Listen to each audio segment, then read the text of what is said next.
teman-teman, apa kabar kalian? Semoga kalian dalam keadaan yang baik dan sehat. Begitupun aku dalam keadaan yang baik dan sehat. Di kesempatan kali ini, aku tuh ingin menjawab beberapa pertanyaan dari teman-teman, baik dari teman-teman pribadi aku atau juga beberapa teman-teman di YouTube yang nanya, kenapa sih harus pindah ke India? Setelah menikah dengan orang India, kenapa harus pindah ke India? Kenapa nggak tinggal di Indonesia aja? Dan apa iya harus banget tinggal dengan mertua?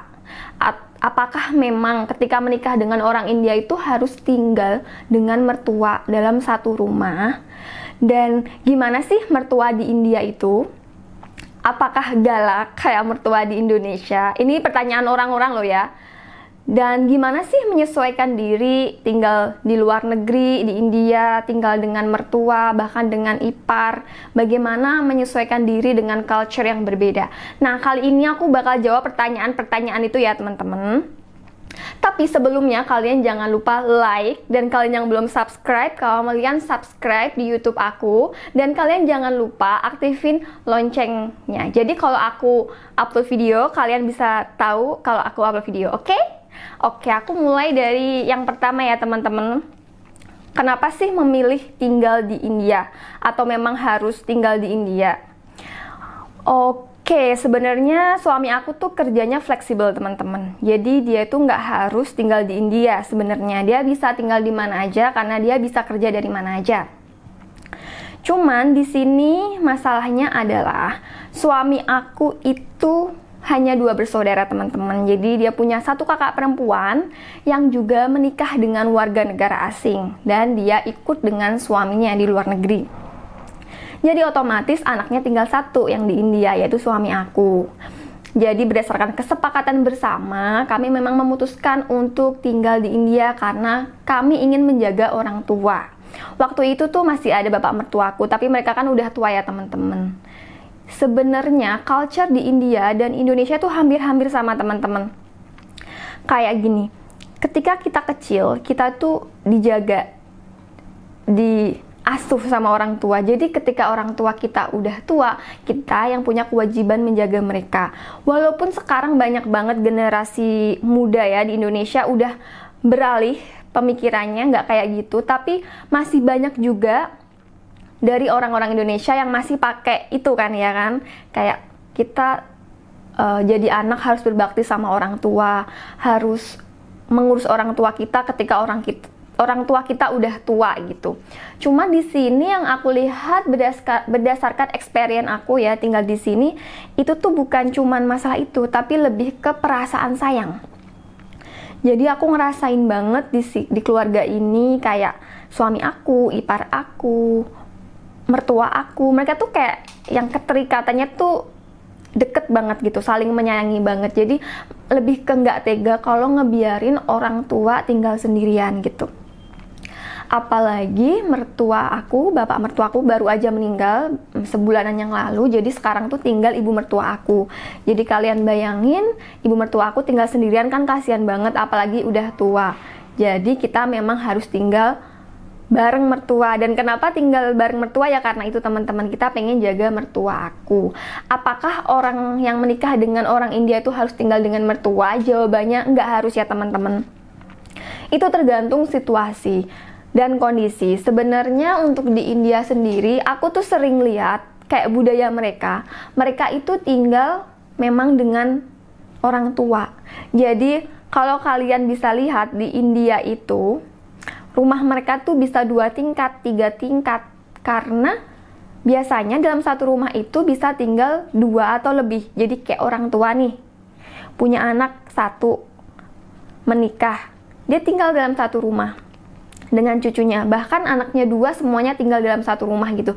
Lantai pertama buat orang tuanya, lantai kedua buat anak pertama dan keluarganya, lantai ketiga buat anak kedua dengan keluarganya gitu. Jadi dalam satu rumah itu bisa rame teman-teman. Bayangin aja tinggal satu rumah dengan mertua, dengan ipar, itu kayak hal yang udah biasa banget di India teman-teman. Jadi begitu ya kira-kira. Dan gimana sih rasanya tinggal dengan mertua? Apakah mertua di India itu jahat kayak mertua di Indonesia? Jujur teman-teman, waktu aku muda aku tuh sebenarnya takut untuk tinggal dengan mertua. Kenapa? Kayaknya itu berdasarkan experience temen, keluarga, bahkan orang tua sendiri. Kayak banyak ya cerita tentang pengalaman mereka tentang mertua yang galak, mertua yang buruk, yang mencampurin urusan rumah tangga mereka, bahkan perlakuan-perlakuan yang kurang baik gitu. Itu sebenarnya bikin kayak trauma. Makanya waktu aku muda, aku tuh kayak pengen kerja keras banget. Aku ngambil KPR rumah walaupun kecil, karena aku tuh nggak pengen tinggal sama mertua. Aku pengen tinggal di rumah sendiri, karena ya takut gitu kan, takut ada campur tangan mertua dan tinggal dengan mertua, ibaratnya tinggal dengan orang lain gitu kan dalam satu rumah. Tapi kenyataannya sekarang aku malah nikah dan tinggal sama mertua di luar negeri lagi gitu. Masalah apakah mertua di sini baik atau enggak ya teman-teman, itu bukan masalah dia dari Indonesia, dari India atau dari mana, enggak. Tapi menurut aku tuh dari masing-masing individunya ya teman-teman. Mau orang Indonesia, mau orang India, sampai Zimbabwe juga, kalau orangnya baik ya baik aja, kalau emang orangnya jahat ya jahat aja gitu. Nggak ada hubungannya dia tinggal di mana terus dia baik atau enggak. Cuman yang aku tahu kayak culture di Indonesia dan India tuh sebenarnya kayak deket-deket gitu loh. Jadi ya emang kekeluarganya tuh lebih deket. Beda sama kalau kayak di negara-negara barat ya. Kayak ketika kamu umur 17 tahun kamu udah keluar dari rumah. Buat berkunjung ke rumah orang tua aja kalian harus ada janji. Mau diundang, mau makan bareng aja harus nunggu ada invitation gitu, kayak buat makan bersama. Beda kayak di Indonesia ataupun India, kita kayak mau ke rumah mertua ya ke rumah aja.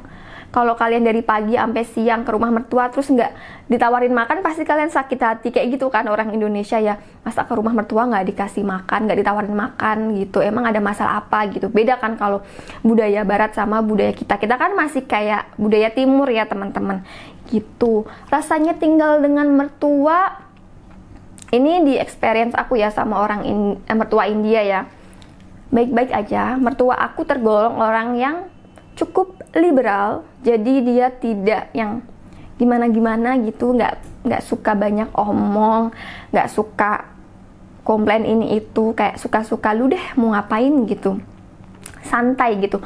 Dan yang aku lihat dia lah justru malah kayak menjaga perasaan aku banget. Ya sebenarnya sih saling menghormati aja ya teman-teman. Kayak aku juga ngerasa aku kan masih kecil gitu. Jadinya aku juga menghargai beliau, beliau juga menghargai aku. Saling menghargai dan menghormatin aja. Karena menurut aku namanya kayak ada yang bilang mertua jahat, huru hara lah dalam rumah tangga itu bukan cuman masalah mertuanya aja yang jahat atau gimana. Bisa jadi menantunya yang bermasalah, atau bisa jadi miskomunikasi. Sebenarnya tuh nggak ada masalah antara menantu sama mertuanya, tapi masalahnya adalah di miskomunikasi teman-teman. Kadang-kadang suaminya juga tidak bisa menempatkan diri bagaimana nih mengkoneksikan antara ibunya sama istrinya gitu. Karena salah omong aja bisa jadi overthinking dan akhirnya pemikirannya jadi jelek, akhirnya berantem gitu. Cuman gara-gara masalah miskomunikasi gitu, padahal sebenarnya kan nggak harus jadi masalah gitu kan. Nah gitu teman-teman, dan sejauh ini sih ya baik-baik aja. Cuman kalian jangan salah ya teman-teman, sebenarnya banyak juga mertua di India itu ya yang jahat, itu banyak juga.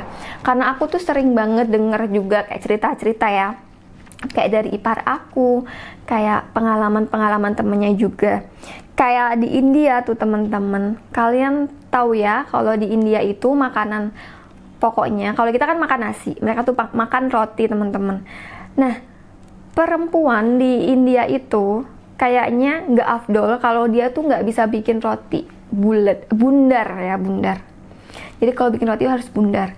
Bahkan mereka tuh kayak ada bercandaan gini, kalau kamu nih perempuan muda nggak bisa bikin roti bundar, nggak ada laki-laki yang mau nikahin kamu.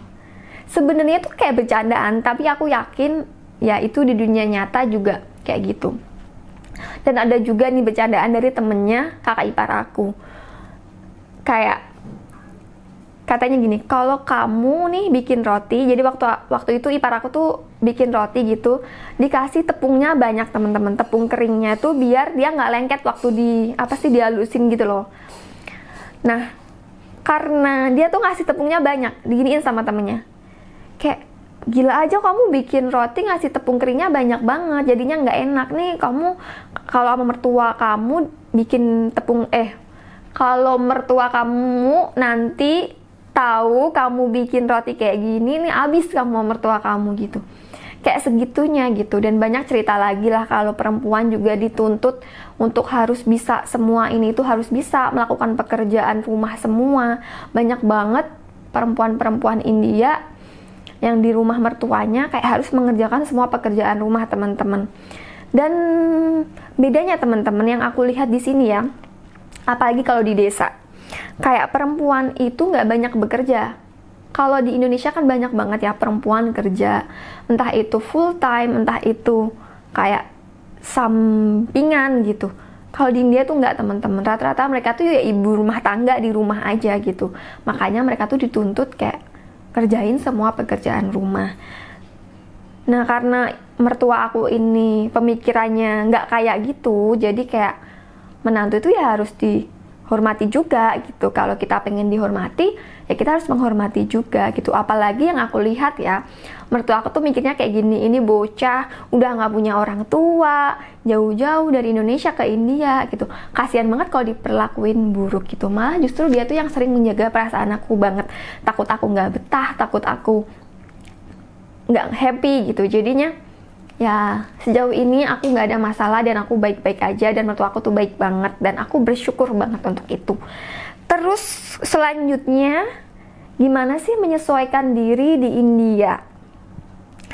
Ini aku juga mau share, barangkali juga kalian yang mau pindah entah ke luar negeri, entah keluar kota juga, ini tuh penting banget. Yang pertama teman-teman itu adalah positive thinking. Dan pikiran kita tuh harus benar-benar positif dan kayak ngingetin diri sendiri terus kayak yang gue bisa, gue pasti bisa gitu. Nggak boleh kayak yang duh bisa nggak ya, nanti gue gimana ya, nanti gimana ya gitu. Jangan kayak gitu, karena menurut aku apapun itu tuh berasal dari diri kita dulu. Kalau kita base-nya itu kuat, pertama kayak hati dulu dikuatin, bisa, pasti bisa teman-teman. Yakin dan positive thinking terus, jangan yang negative thinking gitu. Kemudian yang kedua, ini tuh penting banget sebenarnya buat aku, yaitu support dari keluarga di sini, teman-teman. Dari suami aku support aku banget selama aku tinggal di sini. Ibu mertua aku, ipar aku, semuanya tuh benar-benar support. Kayak mereka membantu aku banget biar aku betah di sini dan bisa cepat menyesuaikan diri. Kayak nyariin makanan apa nih pertama yang aku biar bisa makan gitu. Terus mama mertua aku tuh selalu kayak nyari-nyari makanan apa nih yang aku suka. Tiap hari dia masak gonta-ganti, teman-teman. Kayak kamu suka nggak? Kalau aku suka, dia pasti kayak sering masakin itu. Yang penting aku bisa makan. Sering diajakin keluar nyari makanan. Kayak kamu suka makan apa? Tapi di restorannya, teman-teman. Jadi awal-awal aku tinggal di sini, aku tuh nggak boleh makanan di pinggir jalan karena takut kalau aku sakit gitu. Terus kayak dikasih tahu ini itu, dikasih tahu culture di sini seperti ini, biar aku tuh nggak kaget kayak ketika keluar rumah tahu begini tahu begitu. Terus kalau misalnya diajak keluar dikasih tahu, dikasih lihat ini kayak gini, nggak boleh begini, nggak boleh begitu gitu. Jadi biar aku tuh nggak salah jalan, dan aku juga biar aku tuh percaya diri gitu loh, kayak ya gue bisa nih gitu, gue nggak bakal ada masalah nih di sini gitu. Intinya support keluarga itu penting banget buat aku selama aku pindah di sini gitu, teman-teman. Dan satu lagi, teman-teman, adalah positive thinking. Kadang kalau kita pindah ke suatu tempat, kita selalu ngerasa kayak lebih banyak kayak aduh nggak punya ini nih, nggak bisa makan ini nih, aduh di sini nggak ada ini nih, nggak ada itu. Kita selalu berfokus sama hal-hal yang kita nggak dapet ketika kita pindah di suatu tempat. Padahal sebenarnya, teman-teman, kita bisa mikir ketika kita pindah di suatu tempat, kita berpikir positif kayak, oh aku dapat experience baru nih, oh aku nemu hal baru nih, aku tahu banyak hal baru nih. Itu kalau kita positive thinking ke situ, kita akhirnya jadi makin betah dan happy gitu. Itu juga salah satu tips ya, teman-teman. Kalau kalian mau pindah dan ingin menyesuaikan diri. Kayaknya itu aja ya teman-teman yang aku bisa share ke kalian. Barangkali kalian kayak ada pertanyaan atau ya hal-hal lain berkaitan tentang yang general ya teman-teman, jangan too personal. Kalian bisa tanyain di kolom komentar. Oke, segitu aja sharing aku. Terima kasih udah nonton dan I'm really sorry kalau dalam pengucapan kata-kata aku belibet, muter-muter, karena aku dalam proses belajar untuk bicara ya teman-teman. Karena menurut aku emang gak mudah buat ngomong, tapi dengan seringnya ngobrol semoga aku makin skill aku makin bagus dalam berbicara. Terima kasih teman-teman yang udah support aku. Bye-bye.